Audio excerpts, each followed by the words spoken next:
ಮುಂದೆಲ್ಲ ತಗೊಂಡ್ಬರ್ಬಾರ್ದು ಅಂತ ನೋಡ್ರಿ, ಯಾವತ್ತು ಕೂಡ ಯಡಿಯೂರಪ್ಪ ಅವ್ರ ಬಗ್ಗೆ ಯಾವುದೇ ಕೂಡ ಅಸಮಾಧಾನ ಅಲ್ಲ. ಅವ್ರು ಹೇಳಿರಂತ ನಾವೆಲ್ಲ ಕೂಡ ಸಮಕಾಲೀನ ಲೀಡರ್ಗಳು. ಅಂದ್ರೆ ಅವ್ರು ಕೂಡ ಸೆಂಟ್ರಲ್ ಮಿನಿಸ್ಟರ್ ಆಗಿ ವಾಜಪೇಯಿ ಸರ್ಕಾರದಲ್ಲಿ ಅವ್ರು ಕೆಲಸ ಮಾಡಿದಂತವ್ರು. ಯಾರು? ಬಸವ ಪಾಟೀಲ್ ಯತ್ನಾಳ್ ಅವರು. ಅವರು ಕೂಡ ಮುಂಚೆಗುಂದುಗಳ ಸಂಘಟನೆ ನೆಲೆದಿಂದ ಬಂದಂತವ್ರು. ಅವತ್ತಿನ ಕಾಲದಲ್ಲಿ ಕೂಡ ಕೇಂದ್ರದ ಮಂತ್ರಿಗಳಾದಂತ ಅನಂತಕುಮಾರ್ ಅವರು, ನಂತರ ಬಸವ ಪಾಟೀಲ್ ಯತ್ನಾಳ್ ಅವರು, ಯಡಿಯೂರಪ್ಪನವರು, ನಂತರ ಬಿ ವಿ ಶಿವಪ್ಪನವರು, ಶಂಕರ ಮೂರ್ತಿನವರು, ನಮ್ ಕಡೆ ಬಂದ್ರೆ ತಂಗ ಅವರು. ಅಂದ್ರೆ ಅನೇಕ ಮಂದಿ ಮಹನೀಯರು ಕಷ್ಟಪಟ್ಟು ಪಾರ್ಟಿ ಇಲ್ಲಿ ತನಕ ಬಂದಿದೆ.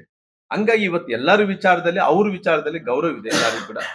ಹಂಗಾಗಿ ಇವತ್ತು ಪಾರ್ಟಿ ಅನ್ನಂತದ್ದು ಏನು ಹೇಳ್ತದೋ ಅದೆಲ್ಲ ಕೂಡ ಕೇಳ್ಕೊಂಡು ಹೋಗಂತ ಕೆಲಸ ನಾವೆಲ್ಲರೂ ಮಾಡ್ತೀವಿ. ಕಾಂಗ್ರೆಸ್ ಅವರು ತುಂಬಾ ಜನ ನಾಯಕರು ಆಹ್ವಾನ ಮಾಡಿದ್ದಾರೆ. ನೋಡಿ, ಅವ್ರಿಗೆ ಪ್ರೀತಿ ಇರ್ಬೋದು, ಅಭಿಮಾನ ಇರ್ಬೋದು. ಇವತ್ತು ಏನೋ ಅವ್ರಿಗೇನೋ ರಾಮ್ಲು ಅಂದ ತಕ್ಷಣನೇ ಒಳ್ಳೆಯವನನ್ನಂತ ವಿಶ್ವಾಸ ಇರ್ಬೋದು, ಒಳ್ಳೆಯವನನ್ನಂತ ಅಭಿಪ್ರಾಯ ಇರ್ಬೋದು. ಹಂಗಾಗಿ ಅವ್ರು ರಾಮ್ಲು ಅವ್ರ ಬಗ್ಗೆ ಒಂದು ಒಳ್ಳೆ ಮಾತುಗಳು ಮಾತಾಡಿರ್ಬೋದು. ಏನ್ ತಪ್ಪೇನಂದ್ ಇದೆಯಲ್ಲ. ಪಕ್ಷಕ್ಕೆ ಸ್ವಾಗತ ಮಾಡಿದ್ರು. ಅಲ್ಲ, ಪಕ್ಷಕ್ಕಂತ ಪೊಲಿಟಿಕಲ್ ಪಾರ್ಟಿ. ನಾವೊಂದು ಪೊಲಿಟಿಕಲ್ ಪಾರ್ಟಿಯಲ್ಲಿ ಇರ್ತೀವಲ್ಲ, ಕೆಲವೊಂದು ಸಂದರ್ಭದಲ್ಲಿ ನಾವು ಕೂಡ ಕರಿತಿರ್ತೀವಿ. ಅವ್ರುಗಳು ಕಾಂಗ್ರೆಸ್ ನಾಯಕರೆಲ್ಲರೂ ಕೂಡ ಬರ್ರಿ ಬರ್ರಿ ಬರ್ರಿ ಅಂತ ಕರಿತಿರ್ತೀವಿ.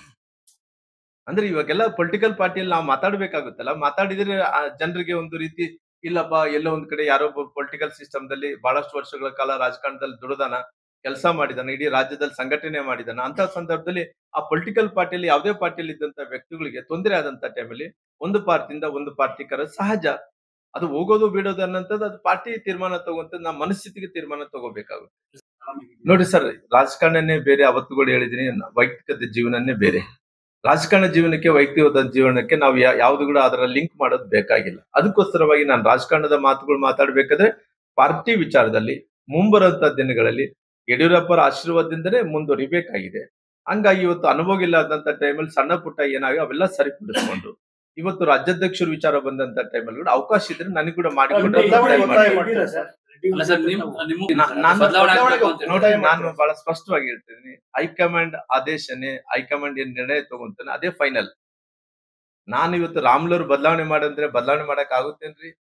ಅಲ್ಲ ಸರ್, ನೀವು ರೆಬಲ್ ಟೀಮ್ ಜೊತೆಲಿ ಅಲ್ಲ, ನಾನು ನೋಡ್ರಿ, ನಾನು ಯಾವ ಟೀಮ್ ಜೊತೆಲಿ ಇಲ್ಲ. ನಾವು ಪಾರ್ಟಿ ಜೊತೆಲಿ ಇದೀವಿ ಎಲ್ಲಾರು ಕೂಡ. ಅಲ್ಲ, ಎಲ್ಲಾರು ಕೂಡ ಪಾರ್ಟಿ ಜೊತೆಲಿ ಇದೀವಿ. ನಮ್ದು ಯಾವ್ದೋ ಬಣಗಿಣೆ ಇಲ್ಲ. ಅವ್ರು ಕೂಡ ಯತ್ನಾಳ್, ಬಸವರಾಜ ಪಾಟೀಲ್ ಯತ್ನಾಳ್, ರಮೇಶ್ ಜಾರಕಿಹೊಳಿ ಅವರು ಕೂಡ ಯಾವತ್ತೂ ಕೂಡ ಅವ್ರು ಕೂಡ ಬೇರೆ ಬಣ ಅನ್ನಂತದಿಲ್ಲ. ಎಲ್ಲಾರು ಕೂಡ ಪಾರ್ಟಿನೇ. ಓವರ್ ಆಲ್ ಆಗಿ ಎಲ್ಲಾರು ಕೂಡ ಕೆಲಸ ಮಾಡೋದು ಪಾರ್ಟಿ ಸಲುವಾಗಿ ಕೆಲಸ ಮಾಡ್ತಾ ಇದಾರ. ಸಣ್ಣ ಪುಟ್ಟ ಭಿನ್ನಾಭಿಪ್ರಾಯಗಳಿದ ಒಂದು ಕುಟುಂಬ ಇರ್ತದೆ. ಭಿನ್ನಾಭಿಪ್ರಾಯಗಳಿದ ಯಾರಿಗೆ ಹೇಳ್ಬೇಕು? ದೊಡ್ಡವ್ರ ಮನೇಲಿ ಇದ್ದಂತ ತಾಯಿ ತಂದಿಗೆ ಹೇಳ್ಬೇಕಲ್ಲ. ಯಾವ್ದೋ ಸಣ್ಣ ಪುಟ್ಟ ಇದ್ದಂತ ಟೈಮ್. ಹಂಗಾಗಿ ಇವತ್ತು ಪಾರ್ಟಿ ಅಂತ ತಕ್ಷಣ ದಿಸ್ ಇಸ್ ಪೊಲಿಟಿಕಲ್ ಪಾರ್ಟಿ. ಆ ಪೊಲಿಟಿಕಲ್ ಪಾರ್ಟಿ ಇರೋಂತ ಟೈಮಲ್ಲಿ ನಮ್ಗೆ ಎಲ್ಲಾರು ಕೂಡ ಹಿರಿಯರು ಎಲ್ಲಿ ಸಿಗ್ತಾರೆ ಅಂದ್ರೆ ಹೈಕಮಾಂಡ್ ಇರೋ ಕಾರಣ, ನಮ್ಮ ರಾಜ್ಯದಲ್ಲಿ ಯಡಿಯೂರಪ್ಪ ಇರೋ ಕಾರಣ ಯಡಿಯೂರಪ್ಪ ಹೇಳ್ತಾರ, ಮತ್ತೆ ಅವರು ಕೂಡ ಹೈಕಮಾಂಡ್ ಅವರು ತಿಳಿಸೋಂತ ಕೆಲಸ ಮಾಡಿದ್ದಾರೆ. ನ್ಯೂಸ್ ಫಸ್ಟ್, ನಿರ್ಭೀತಿಯಿಂದ ನಿಮ್ಮ ಪರವಾಗಿ.